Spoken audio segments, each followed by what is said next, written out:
এইমাত্র পাওয়া খবর, সিরিয়ায় ইসরায়েলের হামলা বন্ধে জাতিসংঘ মহাসচিবের অনুরোধ। সিরিয়ার রাজনৈতিক সংকটের মধ্যে ইসরায়েলের সাম্প্রতিক হামলা আন্তর্জাতিক অঙ্গনে ব্যাপক আলোচিত হচ্ছে। জাতিসংঘের মহাসচিব অন্তোনিনো গুতেরেস উদ্বেগ প্রকাশ করে ইসরায়েলকে সিরিয়ায় হামলা বন্ধ করার আহ্বান জানিয়েছেন। আজকের ভিডিওতে আমরা এই ঘটনাটি বিস্তারিত আলোচনা করব।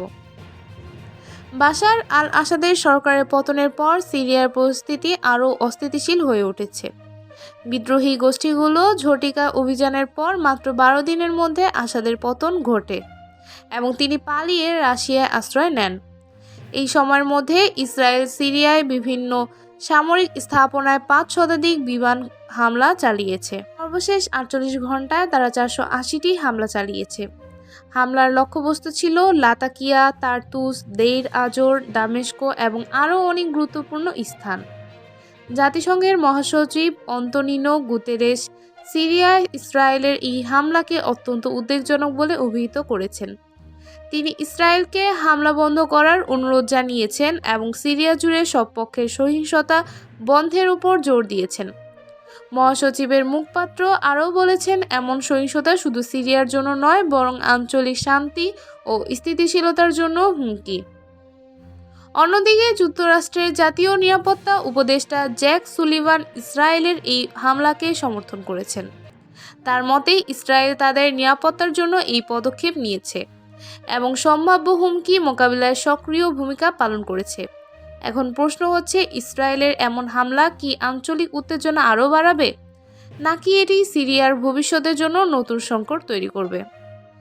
ইসরায়েলি বাহিনী জানিয়েছে তারা সিরিয়ার বিভিন্ন সামরিক স্থাপনা, ক্ষেপণাস্ত্র, গুদাম, আকাশ প্রতিরক্ষা সিস্টেম এবং রাডার সাইটগুলোতে হামলা চালিয়েছে। এর মধ্যে লাতাকিয়া এবং তার্তুসে সবচেয়ে বেশি হামলার ঘটনা ঘটেছে। Syrian observatory for human rights জানিয়েছে ইসরায়েল এখন পর্যন্ত সিরিয়ার 13টি প্রদেশে হামলার তথ্য নথিভুক্ত করেছে। জাতিসংঘের মহাসচিবের আহ্বান সত্ত্বেও ইসরায়েল সিরিয়ার হামলা বন্ধ করবে কিনা তা এখনও নিশ্চিত নয়। তবে সিরিয়ার এই সংঘাত কেবল দেশটির ভেতরেই সীমাবদ্ধ নয়, এটি পুরো অঞ্চলের জন্য দীর্ঘমেয়াদী সংকট তৈরি করতে পারে।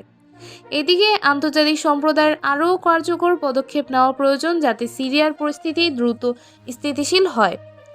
সিরিয়ার বর্তমান পরিস্থিতি শুধু একটি দেশ নয়, পুরো অঞ্চলের স্থিতিশীলতার জন্য চ্যালেঞ্জ হয়ে দাঁড়িয়েছে। আপনাদের কি মনে হয়, ইসরায়েলের এই হামলা বন্ধে জাতিসংঘ বা অন্যান্য আন্তর্জাতিক সংস্থা কি ভূমিকা রাখতে পারে? আপনার মতামত জানাতে কমেন্ট করুন। ভিডিওটি ভালো লাগলে লাইক করুন, শেয়ার করুন এবং চ্যানেল সাবস্ক্রাইব করতে ভুলবেন না। পরবর্তী ভিডিওতে আবার দেখা হবে। ধন্যবাদ।